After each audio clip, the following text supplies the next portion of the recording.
ನಮಸ್ಕಾರ ವೀಕ್ಷಕರೇ, ತಮ್ಮೆಲ್ಲರಿಗೂ ಕೂಡ ನಮ್ಮ ಚಾನಲ್ಗೆ ಆತ್ಮೀಯವಾದ ಸ್ವಾಗತ. ವೀಕ್ಷಕರೇ, ಇವತ್ತು 21/8/2026ರಂದು ಚಿನ್ನ ಹಾಗೂ ಬೆಳೆ ಬೆಲೆಗಳು ಯಾವ ರೀತಿ ಇದೆ, ನಿನ್ನೆಗೆ ಕಂಪೇರ್ ಮಾಡಿದ್ರೆ ಇದು ಕಡಿಮೆ ಆಗಿದೆ ಅಥವಾ ಜಾಸ್ತಿ ಆಗಿದೆ ಅನ್ನೋದ್ರ ಬಗ್ಗೆ ಸಂಪೂರ್ಣವಾಗಿ ಮಾಹಿತಿಯನ್ನು ತಿಳಿದುಕೊಳ್ಳೋಣ. ಅದಕ್ಕೂ ಮುಂಚೆ ವಿಡಿಯೋಗೊಂದು ಲೈಕ್ ನೀಡಿ ಮತ್ತು ನೀವಿನ್ನೂ ನಮ್ಮ ಚಾನಲನ್ನು ಸಬ್ಸ್ಕ್ರೈಬ್ ಆಗಿಲ್ಲ ಅಂದರೆ ಮರೆಯದೆ ಸಬ್ಸ್ಕ್ರೈಬ್ ಆಗಿ. ವೀಕ್ಷಕರೇ, ಮೊದಲೇದಾಗಿ ಇವತ್ತಿನ ಬೆಳೆ ಬೆಲೆಯನ್ನು ನೋಡುವುದಾದರೆ ಪ್ರತಿ 10 ಗ್ರಾಂ ಬೆಳೆಗೆ 2,550 ರೂಪಾಯಿ ಇದೆ ಹಾಗೂ 1 kg ಬೆಳೆಗೆ 2,55,000 ರೂಪಾಯಿ ಇದೆ. ಇನ್ನು ನಿನ್ನೆಗೆ ಕಂಪೇರ್ ಮಾಡಿದ್ರೆ ಇಂದು ಬೆಳ್ಳಿಯ ದರಗಳಲ್ಲಿ ಯಾವುದೇ ರೀತಿಯಾಗಿ ಬದಲಾವಣೆ ಕಂಡಿಲ್ಲ.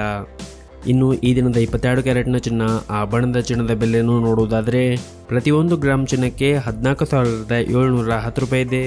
8 ಗ್ರಾಂ ಚಿನ್ನಕ್ಕೆ 1,17,680 ರೂಪಾಯಿ ಇದೆ ಹಾಗೂ 10 ಗ್ರಾಂ ಚಿನ್ನಕ್ಕೆ 1,47,100 ರೂಪಾಯಿ ಇದೆ. ಇನ್ನು ನಿನ್ನೆ ಇದೇ 22 ಕ್ಯಾರೆಟ್ನ ಚಿನ್ನ ಪ್ರತಿ 10 ಗ್ರಾಮ್ಗೆ 1,46,000 ರೂಪಾಯಿ ಇತ್ತು.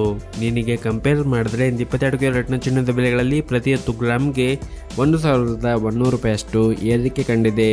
ಇನ್ನು ಈ ದಿನದ 24 ಕ್ಯಾರೆಟ್ನ ಚಿನ್ನ ಗಟ್ಟಿ ಚಿನ್ನದ ಬೆಲೆಯನ್ನು ನೋಡುವುದಾದರೆ ಪ್ರತಿಯೊಂದು ಗ್ರಾಮ್ ಚಿನ್ನಕ್ಕೆ 16,048 ರೂಪಾಯಿ ಇದೆ. 8 ಗ್ರಾಂ ಚಿನ್ನಕ್ಕೆ 1,28,384 ರೂಪಾಯಿ ಇದೆ ಹಾಗೂ 10 ಗ್ರಾಂ ಚಿನ್ನಕ್ಕೆ 1,60,480 ರೂಪಾಯಿ ಇದೆ. ಇನ್ನು ನಿನ್ನೆ ಇದೇ 24 ಕ್ಯಾರೆಟ್ನ ಚಿನ್ನ ಪ್ರತಿ 10 ಗ್ರಾಮ್ಗೆ 1,59,770 ರೂಪಾಯಿ ಇತ್ತು. ನಿನ್ನೆಗೆ ಕಂಪೇರ್ ಮಾಡಿದರೆ 24 ಕ್ಯಾರೆಟ್ನ ಚಿನ್ನದ ಬೆಲೆಗಳಲ್ಲಿ ಪ್ರತಿ 10 ಗ್ರಾಮ್ಗೆ 1,210 ರೂಪಾಯಿಯಷ್ಟು ಏರಿಕೆ ಕಂಡಿದೆ. ಸೊ ಇದಾಗಿತ್ತು ವೀಕ್ಷಕರೇ ಇವತ್ತಿನ ಚಿನ್ನ ಹಾಗೂ ಬೆಳ್ಳಿಯ ಬೆಲೆಗಳ ಮಾಹಿತಿ ಇಷ್ಟವಾದರೆ ವಿಡಿಯೋಕ್ಕೊಂದು ಲೈಕ್ ನೀಡಿ ಮತ್ತು ಶೇರ್ ಮಾಡಿ.